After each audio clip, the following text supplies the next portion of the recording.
Yesus, atas kesempatan-Mu malam ini Tuhan, kami bisa mendengarkan isi hati-Mu Tuhan. Biar setiap kami Tuhan bisa melakukan firman-Mu Tuhan Yesus dalam kehidupan kami Tuhan, dalam sehari-hari kami Tuhan. Berkati juga Tuhan yang akan menyampaikannya Tuhan Yesus.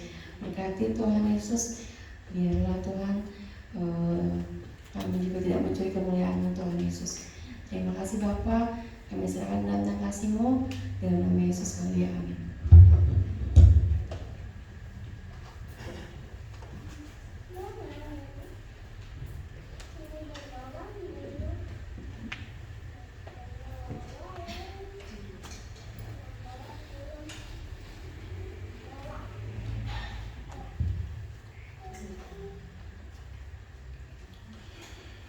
Selamat malam, Bapak Ibu, saudara-saudari yang saya kasihi.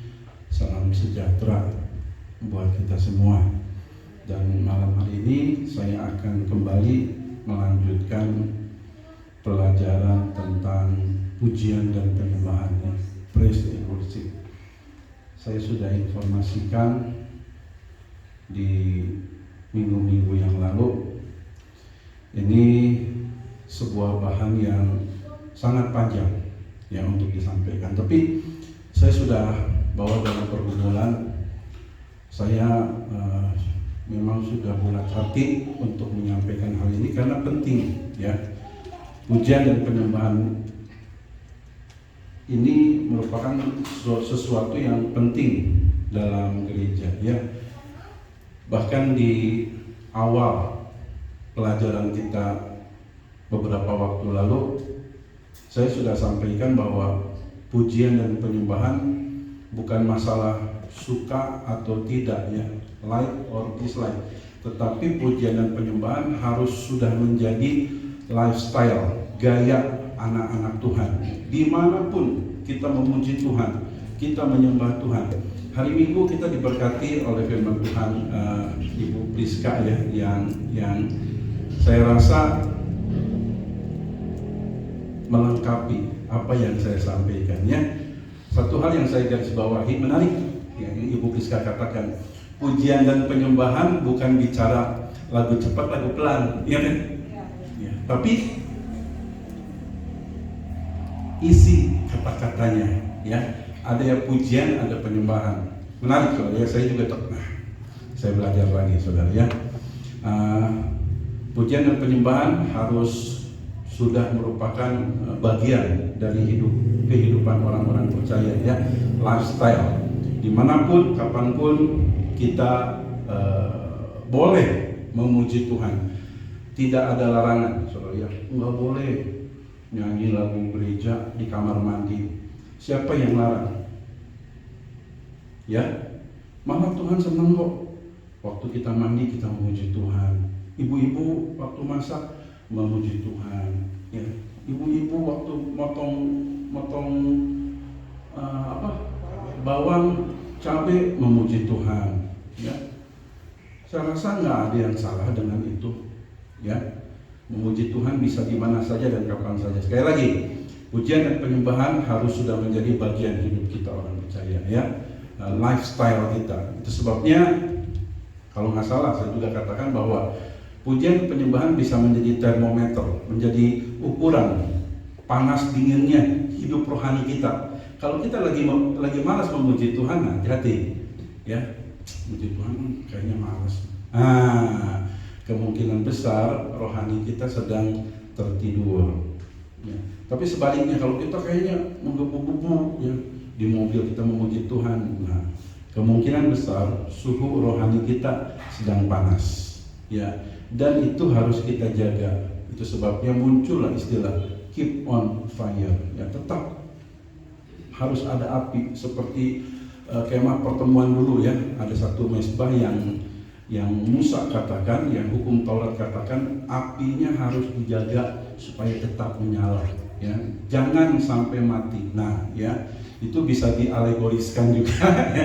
Bisa dialegoriskan juga sebagai spirit, ya, roh pujian dan penyembahan yang ada dalam hidup kita itu jangan sampai padam, harus ada, ya. Pelajaran ini terus berlanjut dan semakin mengerucut. Ya, kalau awalnya bersifat umum, ya, tetapi semakin kesini saya akan sampaikan semakin mengerucut. Ya, terakhir saya sampaikan 4 hal yang wajib dimiliki oleh seorang pemuji. Ya, pemuji ini termasuk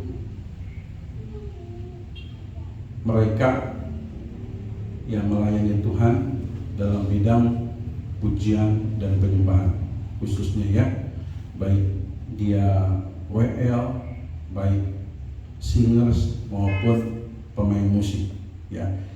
Itu kan udah mulai mengerucut tuh, saudara. Dan malam ini lebih mengerucut lagi, ya. Saya akan bicara pujian dan penyembahan dalam konteks pelayanan altar, ya. Kenapa saya sampaikan ini? Karena saya melihat jemaat di sini, khususnya yang hadir ya malam hari ini, sudah hampir semua terlibat ya dalam pelayanan altar, baik memimpin puji-pujian maupun singers ya, dan juga musik. Masih ingat saudara 4 hal yang wajib dimiliki oleh seorang pemuji? Ada 4 S.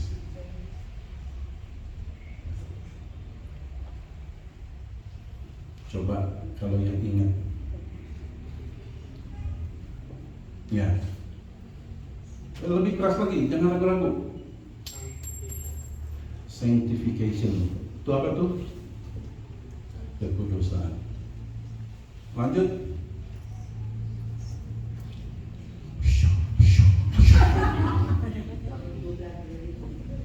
Submission, ya, penaklukan diri. Nah, ini pun kembali ditegaskan khotbah hari Minggu ya, Ibu Priska ya, terus taat kepada pemimpin, ya. Tembok Yeriko kenapa bisa rubuh sama bangsa Israel? Karena bangsa Israel taat sama Yosua, ya. Itu satu arti yang dalam sekali, saudara ya. S yang ketiga, sensitivity, kepekaan, ya. Dan S yang keempat, skill, ya. 4 hal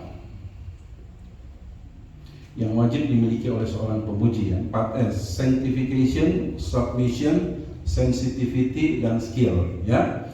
Dan malam hari ini saya akan melangkah ke hal yang lebih spesifik untuk jemaat maupun hamba Tuhan, pelayan-pelayan altar, ya. Kalau beberapa minggu lalu saya sudah sampaikan tadi 4 hal yang wajib dimiliki oleh seorang pemuji, tapi malam hari ini saya akan berbicara 3 hal yang harus dilakukan oleh seorang pelayan altar. Ya, ini lebih spesifik lagi. Apa bedanya wajib dimiliki dan harus dilakukan? Kira-kira boleh saudara jawab. Apa bedanya? Harus dimiliki dan wajib dimiliki dan harus dilakukan. 2 minggu lalu kalau nggak salah ya, 2 minggu lalu saya katakan 4 hal yang wajib dimiliki oleh seorang pemuji.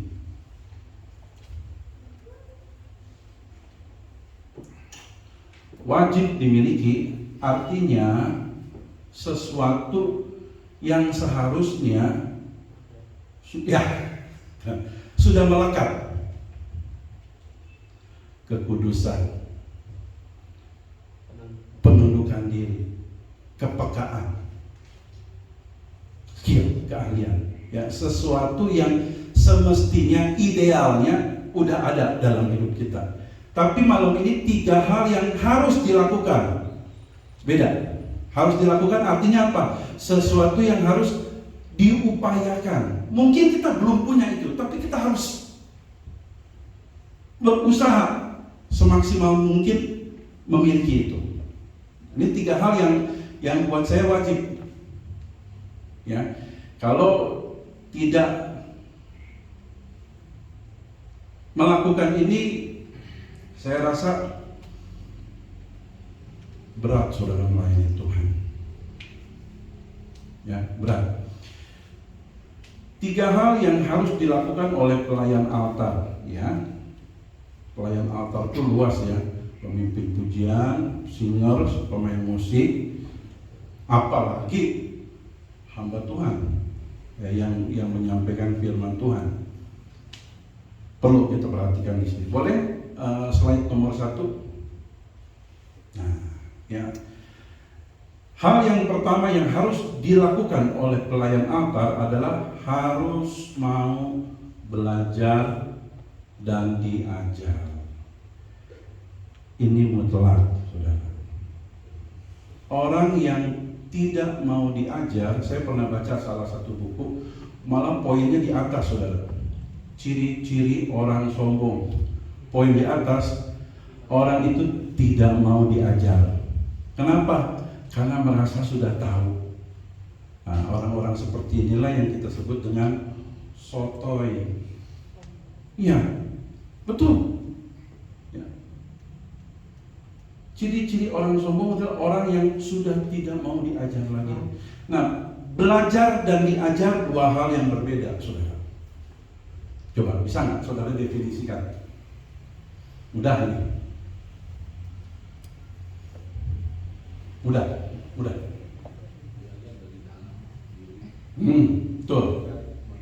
Betul.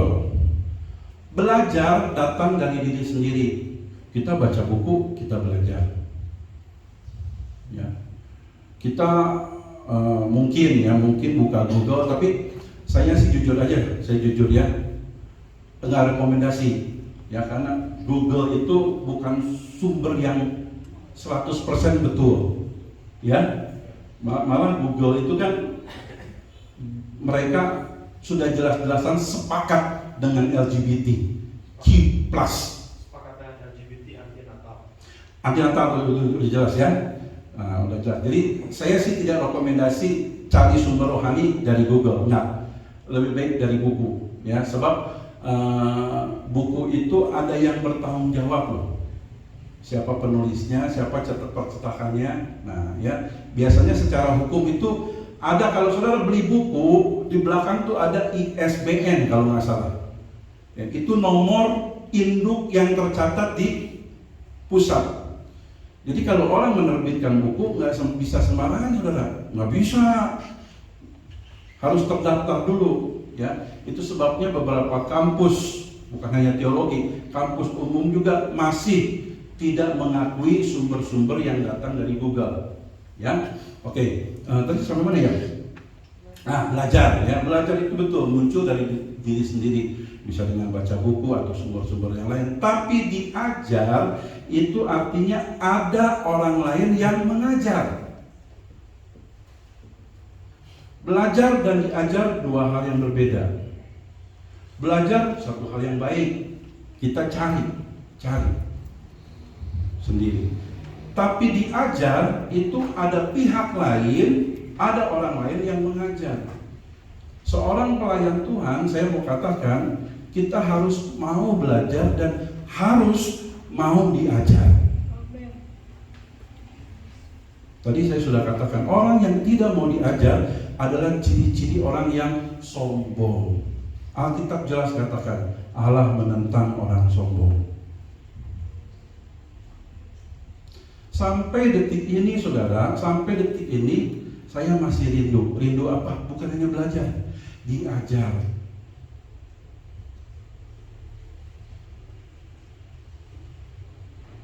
Kalau orang yang radikal, saudara, orang yang ekstrim. Saya agak leluasa bicara malam hari ini karena Lia, pimpin pujiannya pendek banget. 15 menit saya tadi lihat, ya, nggak apa-apa lah.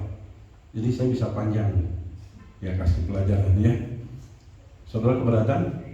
Nah, ya. Itu sebabnya konsep yang dipakai oleh Tuhan Yesus adalah konsep murid. Artinya apa? Murid itu orang yang mau belajar dan mau diajar. Ini konsep Yesus. Kita lihat amanat agung dari Tuhan Yesus. Ya, amanat agung itu ada yang bilang apa? Matius 28 ayat 19. Ada juga yang bilang Kisah Para Rasul pasal 1 ayat 8 kalau nggak salah ya. Ya, yang mana amanat agung itu sama-sama amanat agung ya. Ucapan Yesus beberapa saat sebelum Yesus terangkat ke surga. Tapi malam ini saya mau mengajak saudara melihat amanat agung yang terdapat dalam Matius pasal 28 ayat 19. Boleh seorang bacakan? Langsung berdiri ya. Matius pasal 28 ayat 19. Karena itu, pergilah, jadikanlah semua bangsa muridku, dan baptislah mereka dalam nama Bapa dan Anak dan Roh Kudus. Ya, terima kasih. Ya, saudara perhatikan, ya, ayat ini tidak mengatakan karena itu pergilah, jadikanlah semua bangsa pengikutku. Seperti itu? Tidak. Karena itu pergilah, jadikanlah semua bangsa orang-orang Kristen. Begitu? Apa yang Yesus katakan? Karena itu pergilah, jadikanlah semua bangsa murid. Ini konsep Yesus, menjadikan semua bangsa murid. Kenapa murid? Murid itu orang yang mau belajar dan mau diajar.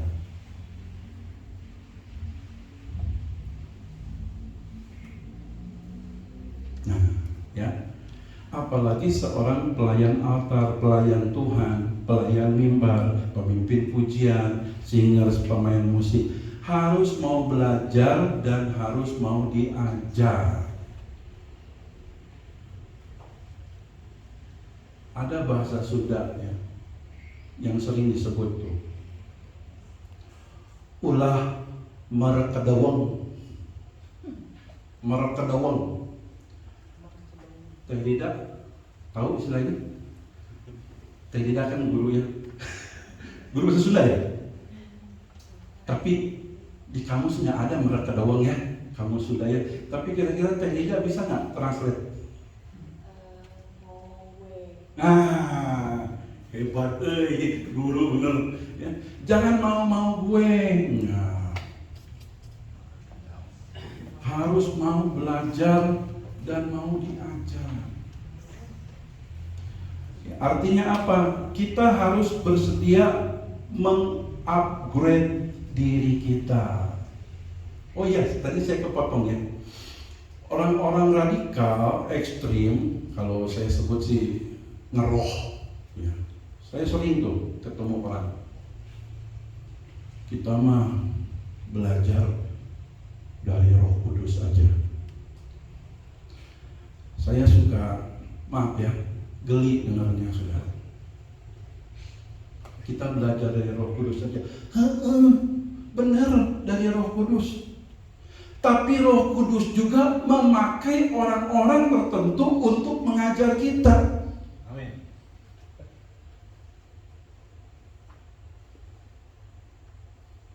Ya, seperti saya katakan tadi, sampai hari ini aja jujur saudara, ya jujur, sejujur-jujurnya saya masih pengen diajar, bukan hanya belajar, diajar. Makanya teman-teman kalau tanya sama saya, gimana Pak Gideon, mau lanjut nggak S2? Aduh, hati kecil Tuhan tahu, saya pengen, tapi saya takut. Takut apa? Padahal dulu lagi S1 nggak takut ya. S2 kenapa jadi takut? Saya takut nggak bisa bagi waktu. Mungkin itu alasan manusia aja kali ya. Ada sih, kalau saya mau jujur bilang ada sih, sedikit-sedikit kayak malas gitu kan. Tapi enggak, hati kecil saya masih mau belajar dan diajar.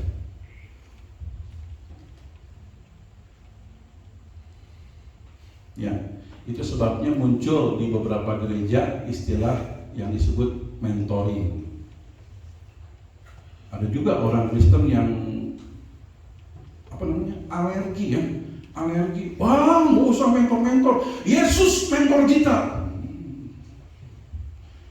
Betul, tapi Tuhan Yesus juga pakai orang-orang tertentu untuk menjadi mentor kita, orang yang membimbing kita, mengajar kita. Karena kenapa? Karena Tuhan tahu kita masih perlu belajar. Ada loh saudara, hamba-hamba Tuhan yang saya lihat ya, punya karunia sebagai seorang mentoring. Saya baru ketemu istilahnya kemarin di Garut. Ya saya ketemu hamba Tuhan ini udah lama nggak ketemu. Kalau nggak tahu GCC dulu udah ada belum? Udah ada ya. Dulu kita pernah undang seorang hamba Tuhan, namanya nggak populer karena dia bukan pengkhotbah, dia bukan penginjil. Yang apalagi di TikTok, di IG gitu kan. Enggak. Hamba Tuhan ini cool, enggak banyak omong. Ya. Namanya Pendeta Theo Barahama. Dulu pernah ini seminar sih di Indo Alam. Ingat ya? Nah, hamba Tuhan ini punya karunia, punya talenta untuk apa? Mentoring. Bukan KKR, kalau apa juga kalem. Saya senang kemarin lagi dua minggu lalu ya, saya di Garut, saya ketemu, Om Theo, muda Om, cucu saya udah 5 ya, cucu udah 5 ya. Saya ketinggian tuh, saya pepet sudah. Kenapa? Saya masih mau belajar. Akhirnya dia sampaikan, dia keluar dari mulutnya. Memang Pak Gideon, panggilan saya tuh, nah ini saudara saya suka tuh istilahnya, to equip, untuk memperlengkapi hamba-hamba Tuhan, to equip. Ya. Kalau hamba-hamba Tuhan ini dia tahu kebutuhan hamba Tuhan, kebutuhan gereja dia tahu, dan itu yang dia akan sampaikan kepada gembala, kepada hamba Tuhan. Kalau dibilang guru, bukan, beda. Dia nggak mengajar, tapi dia memperlengkapi, mementor. Dan kebanyakan adalah hamba-hamba Tuhan, pendeta-pendeta yang mau diajar. Nah, kembali lagi, ya, pelayan-pelayan altar, pemimpin pujian, singer, pemain musik, jangan pernah berpuas diri. Gua mau udah hebat, gua mau udah bisa. Di sini juga nggak ada kok bisa main musik sehebat gua. Ini orang-orang yang berpikiran sombong. Siapapun kita, pelayan-pelayan mimbar, pelayan-pelayan altar, kita harus mau belajar dan diajar.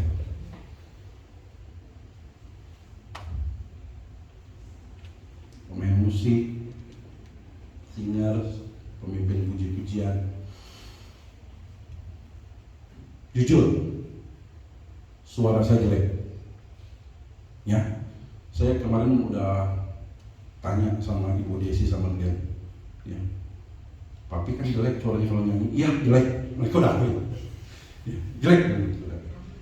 Tapi secara teknis saya paham ya, karena basicnya saya suka musik.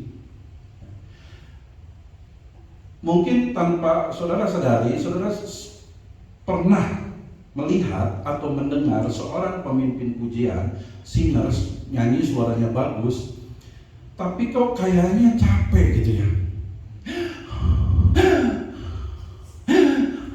bengek. Nah,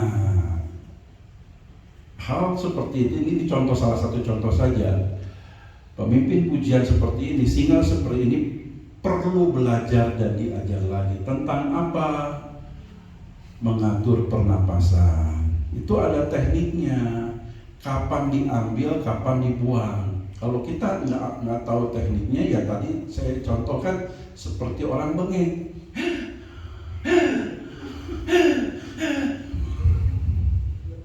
Ada tekniknya, belajar. Ya.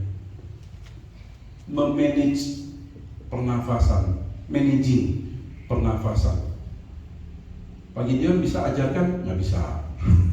Ya, saya sudah sampaikan. Sekarang kalau kita mau belajar teknik vokal, udah gampang sekali. Ya, ibu-ibu atau singer, ya ibu-ibu yang suka nyanyi, jangan buka YouTube teh. Raffi Ahmad lagi, artis-artis, jangan coba buka. Cara pernafasan belajar, ya, dalam olah vokal. Cara pernafasan dalam olah vokal ada di situ. Ya. Yang saya tahu, nafas itu ada dua. Nafas ada dua ya. Dalam teknik vokal. Ya, ini contoh nih ya. Dalam konteks belajar dan diajar. Ya, ada dua. Ada nafas paru-paru, ada nafas perut. Dalam menyanyi kita tidak boleh memakai nafas paru-paru. Tapi kebanyakan yang belum paham, dan maaf, saya lihat juga para penyanyi di sini, pemimpin pujian singer masih pakai nafas paru-paru. Ya, nafas yang benar adalah nafas lewat perut. Ketika ditarik, perut kembung.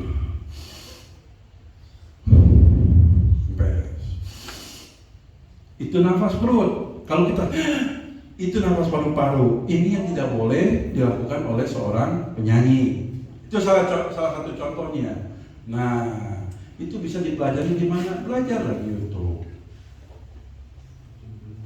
Itu jauh lebih efektif.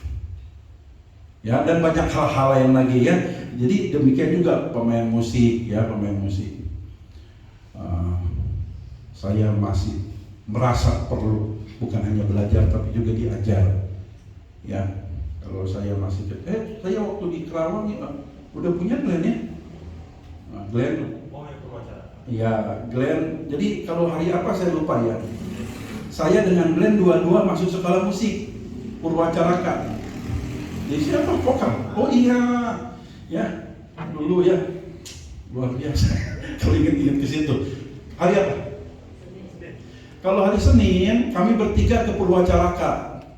Ya, dalam waktu bersamaan Ibu Desi masuk kelas vokal, Glenn masuk kelas piano. salah alamat. Saya masuk kelas gitar. Wah, saudara. Ya, padahal gurunya lebih muda dari saya, tapi saya sadar saya masih perlu diajar. Nah, itu ya. Jadi seorang pelayan altar, satu, harus mau belajar dan harus mau diajar. Ingat ya, konsep yang Yesus pakai adalah murid. Di ujung bagian ini saya mau katakan, memang kembali lagi diperlukan kerendahan hati. Ya, kalau masih ada kesombongan, sulit, saudara, sulit. Ya, karena orang sombong mungkin belajar mau, karena dari dalam sendiri, tapi diajar nggak mau. Ya, konsep ini berlaku dalam segala aspek kehidupan kita, bukan hanya masalah yang menyangkut masalah seni, masalah musik, enggak. Dalam segala aspek.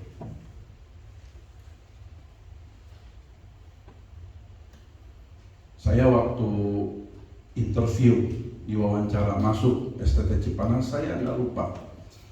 Ya, Bapak doktor, sekarang doktor dulu belum, ya, Pelita Hati Surbakti, Sambil malu-malu dia bilang sama saya, Pak Gideon, maaf ya, tangannya sampai gini sudah, maaf ya Pak, Bapak harus, maaf Pak, rendah hati. Sebab kalau Bapak nggak rendah hati, Bapak sulit terima pelajaran. Oh iya, ya. Karena yang jadi kendala itu, ya, ini sering diingatkan di sekolah-sekolah teologi yang saya suka sebutkan, yaitu bahasa akademisnya presuposisi. Presuposisi itu praanggapan. Jadi sebelum belajar sesuatu, kita udah nyimpen di pikiran kita. Oh, hal itu seperti ini. Jadi ketika kita belajar, kita nggak terima. Oh, bukan seperti itu. Karena ada presuposisi, praanggapan yang ada di kepala kita. Nah, dalam belajar teologi ya susah. Nggak bisa. Ya, makanya Bapak pelita hati dengan nggak enaknya sama saya, yang mungkin karena usia lebih muda. Aduh, maaf Pak, maaf. Saya mau ingatkan. Oh iya Pak, saya paham. Karena Pak Gideon akan sulit nanti. Mungkin di kelas nanti Bapak akan lihat orang-orang yang memang mempertahankan praanggapan dia udah paham. Dia merasa dia udah paham. Tapi sebetulnya maaf saudara, ada apa-apanya gitu. Cuman yang saya sampaikan sok pintar gitu. Ya, ini selalu ada di kampus kan, juga selalu ada. Nah, sok pintar. Nah itu sulit ya untuk masuk ke proses yang nomor 1 ini, mau belajar dan diajar. Oke, yang kedua, next. Ya, hal yang kedua yang harus dilakukan oleh pelayan altar adalah harus setia. Ini harga mati, saudara. Harga mati. Dan di poin kedua ini juga saya sering menemukan kesulitan, menemukan benturan dalam menghadapi para pelayan Tuhan. Ya, karena biasanya kalau saya sharing sama teman-teman sesama hamba Tuhan, kasus ini biasanya terjadi di mana-mana. Tapi puji Tuhan ya, alhamdulillah, kalau saya lihat di sini sih sudah tidak terlalu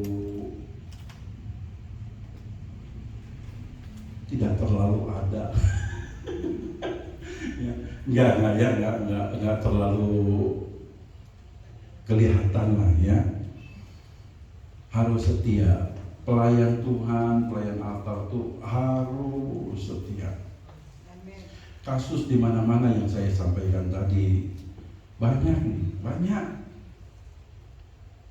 Para pelayan altar itu datang kebaktian ketika dia ada jadwal pelayanan.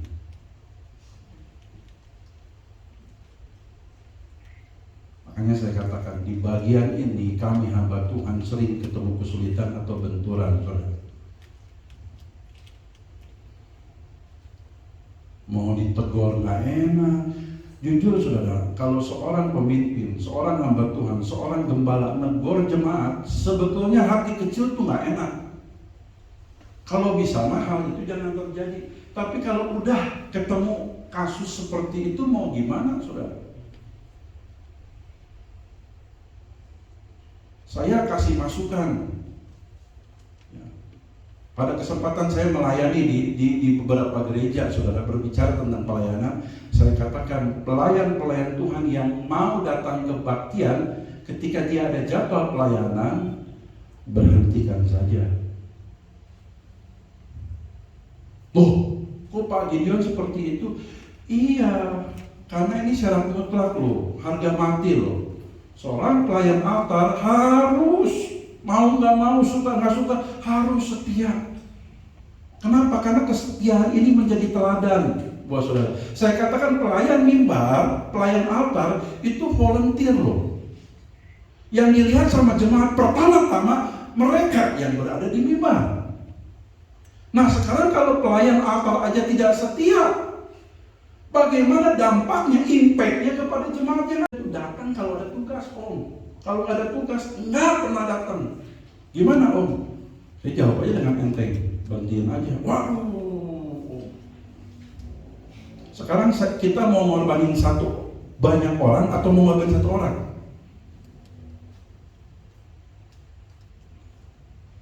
Itu bumerang buat gembala, saudara. Betul. Menghadapi pelayan-pelayan seperti ini bumerang buat gembala. Kenapa? Ujung-ujungnya protes datang dari jemaat kepada siapa? Kepada gembala.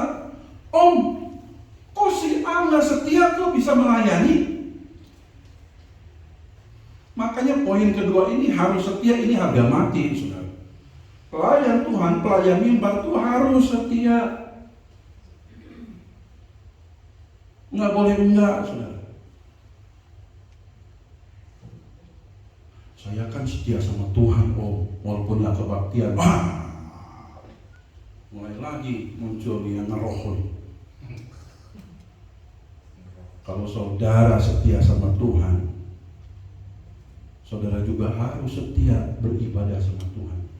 Nggak mungkin saudara bilang, oh saya yang penting saya setia sama Tuhan, tapi nggak suka ibadah.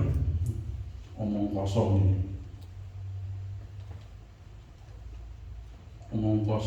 Omong kosong, BS. Ibu yang bilang itu ya. Saya sih cuma bilang aja istilah dulu ya. Kalau yang gitu-gitu tuh namanya kampret. Paling sulit saudara ini ya. Ya kalau seperti GPDI Cianjur tolong dicatat aja ya. Saya kan udah tanya langsung, saudara dengar sendiri ya. Setia ibadah, setia doa pelayan, setia persepuluhan. Kalau saya kan masih longgar di sini, saudara. Iya, udah ditanyakan waktu ada oleh Pak Revi kan, mutlak itu. Kalau enggak kasih persepuluhan, tidak boleh naik mimbar. Itu sejak zaman Om Yoyo hidup itu. Kenapa? Karena pelayan mimbar itu adalah garis depan. Harus kasih contoh, kasih teladan. PDI Cianjur kalau saya kasih contoh ya, tapi kesetiaannya mutlak. Saya mah yang apa ya? Bukan sederhana, yang paling mudah lah. Setia apa? Ibadah. Ini mutlak. Ya. Satu, harus mau belajar dan diajar. Dua, harus setia.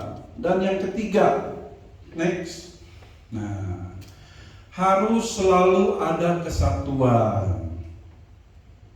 Sehati. Ya, saya pernah katakan bahwa pelayan altar, khususnya pemimpin pujian, singer dan pemain musik, ingat, engkau tampil bukan sebagai individu. Saudara tampil bukan sebagai personal, sendiri, individu, tapi sebagai teamwork, tim kerja. Makanya tidak boleh dalam satu tim pelayanan ada satu orang yang ingin lebih menonjol dari yang lain. Oh enggak. Nggak boleh saudara. Ingat, Kristosentris. Jadi harus ada kesehatian, ini mutlak saudara. Harus ada kesehatian. Makanya relasi, ya hubungan pemimpin pujian, singers, pemain musik itu harus baik. Kalau dalam kondisi yang nggak baik, ya berjalan saudara. Tapi pelayanan kita nanti ujung-ujungnya nggak jadi berkat, saudara. Ya, kalau istilah panggung itu cuma lip sync aja di mulut. Harus ada kesatuan, kekompakan, sehati.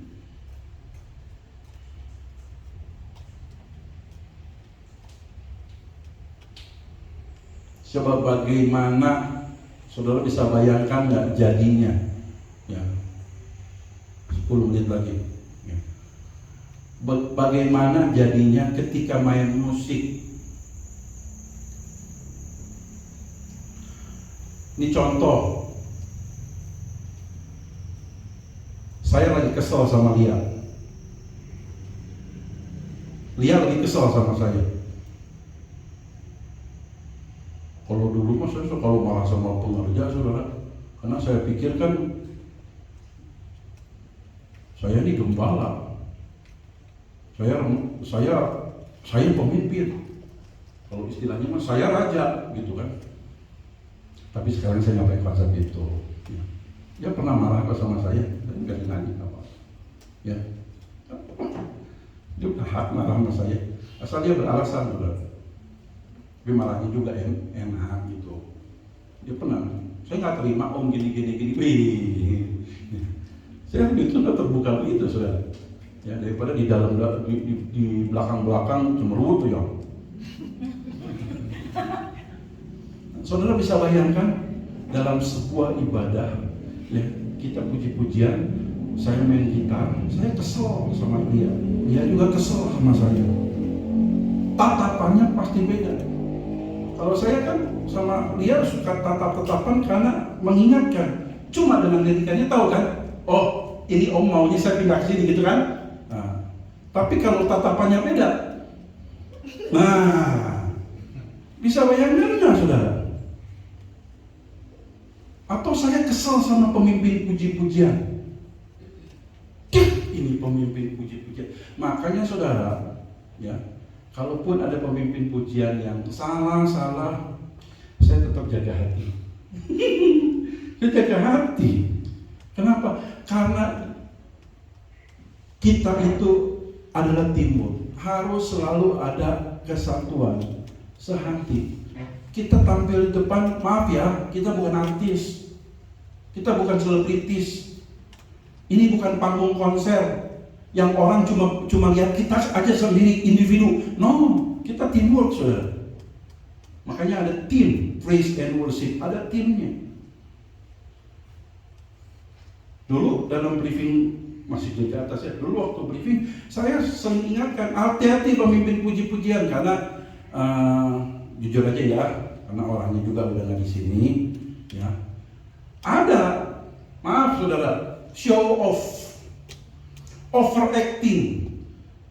Jujur, betul ya. Saya nggak buat jemaat terganggu, bukan 1-2 jemaat pada terganggu. Om kok begitu sih? Nah, saya udah lihat gejala ini nggak bagus, saudara. Jemaat bukan lagi fokus sama hadirat Tuhan, tapi fokus sama pemimpin puji-pujian. Ini nggak boleh terjadi, saudara, nggak boleh.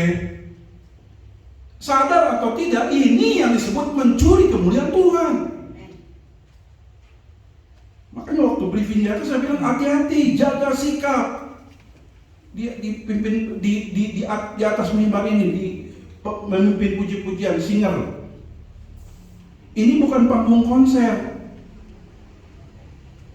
Jangan overacting, ya, overacting, show off. No. Kita harus hati. Semua untuk kemuliaan nama Tuhan. Makanya saya bilang penting pelajaran ini buat kita. Ya, mungkin selama ini kita kurang paham. Kalau pemimpin pujian, singer, pemain musik, nggak usah bagus-bagus. Oh kayak GPCC, kayak ini, nggak usah. Tapi udah sehati aja, udah kerasa enak, saudara. Ada kesehatian. Makanya pemain musik nih ya, pemain musik nih, kalau waktu latihan ada kelas, ada apa, beresin dulu tuh, supaya besok main enak. Kamu jadi kesini ya?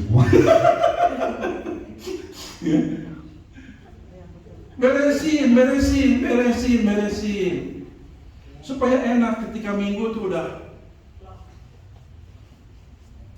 Ya Tuhan, aku siap, hatiku siap, seperti Pak Mazmur. Ada lagu itu. Ya siap, aku siap, aku mau membangunkan fajar. Halo, apa lagi? Makanya dari ini, aku siap Tuhan, aku siap. Ya, tidak salah ya kalau tim ujian penyembahan sekali-kali hangout bareng, khusus saja tim pemimpin ujian, ngobrol, ngopi. Untuk apa? Untuk kita bisa memiliki relasi hubungan yang lebih dekat. Oh nggak bisa, saya sibuk, nggak apa-apa, nggak juga ya. Tapi tetap jaga kesehatan, penting. Ini hal-hal sederhana sebetulnya. Ya bukan hal-hal yang terlalu tinggi, enggak.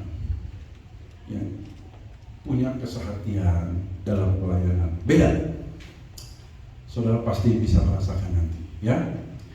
Nah, sebagai ayat-ayat penutup saya kembali nih ke ayat-ayat yang saya suka sekali. Filipi pasal 2 ayat 1 sampai 4.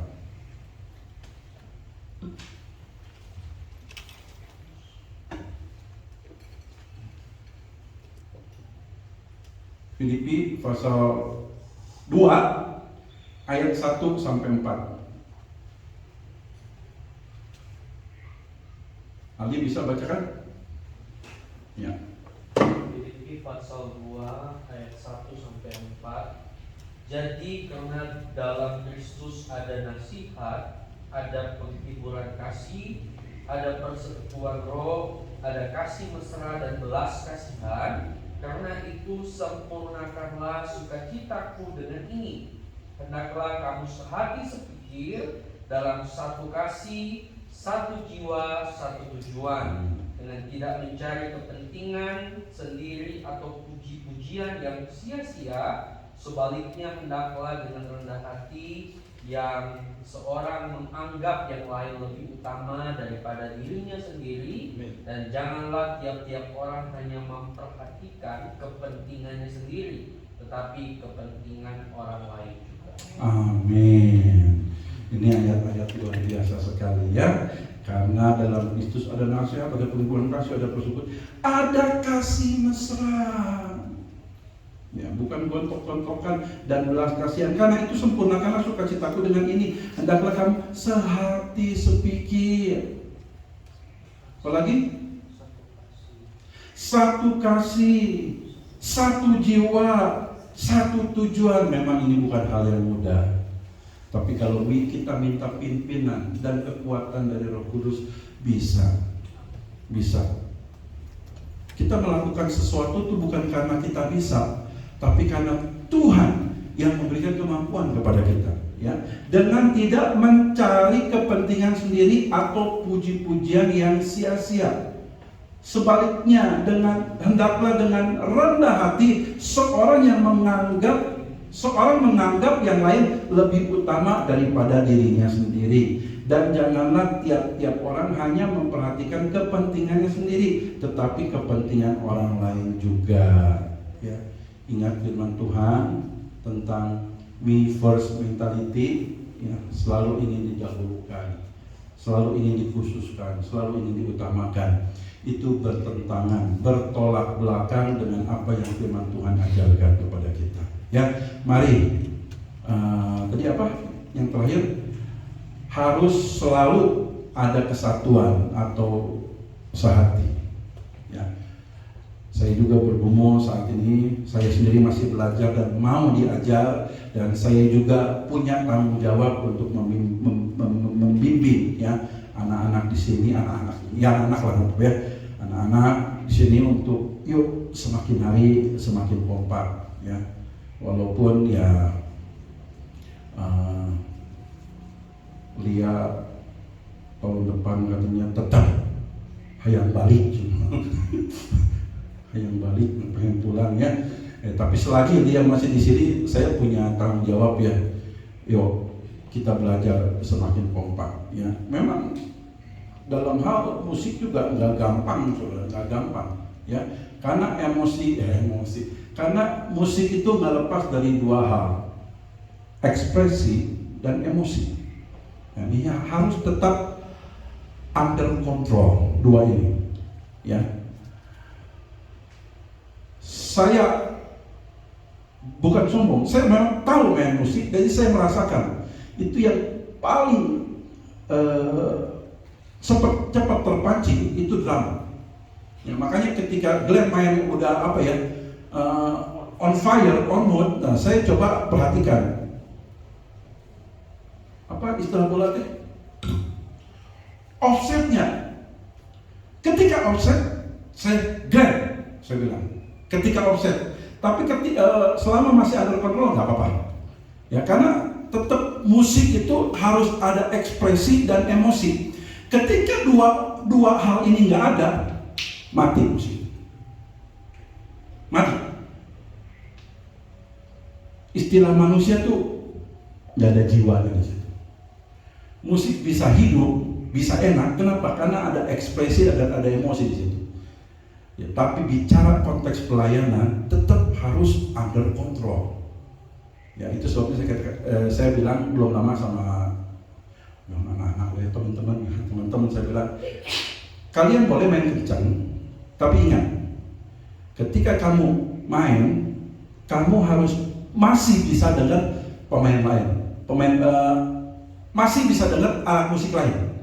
Ketika kalian main dan ketika kamu main, contohnya, ketika kamu main gitar, kamu bisa dengar suara gitar kamu, dan kamu udah nggak bisa dengar lagi alat musik lain, drum atau gitar, itu tandanya kamu kekencangan. Itu sering nggak sadar itu, ya. Jadi indikasinya itu, saudara. Ketika kita main musik, kita udah nggak dengar lagi alat-alat musik lain, berarti kita udah kekencangan kita main. Kita boleh main kencang, tapi kita harus tetap masih bisa dengar alat musik yang lain. Ya itu soal teknis, ya. Oke, Tuhan memberkati dan ingat, ya. Loh kalau gitu nggak boleh dong musik gereja, rock atau yang lain-lain lagi. Nah, ya. Saya lupa, saya pernah sampaikan nggak di sini, ya.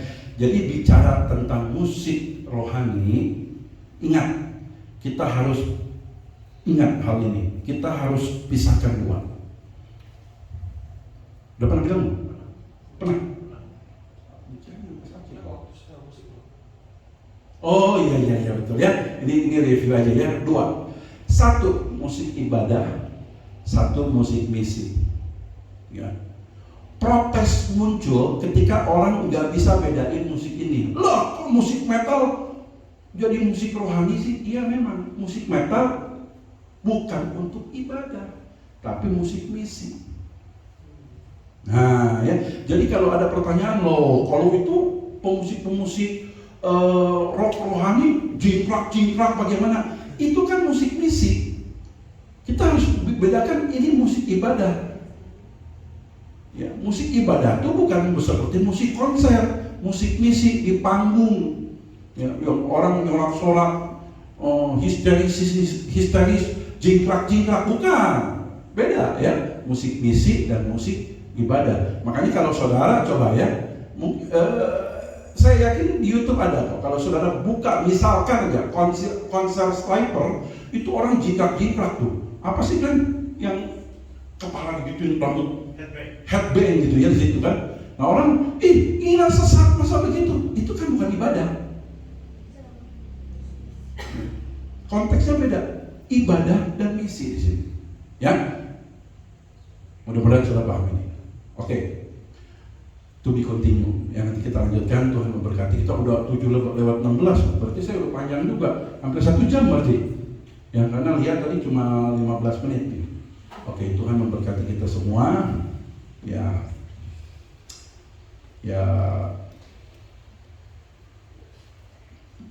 Nah.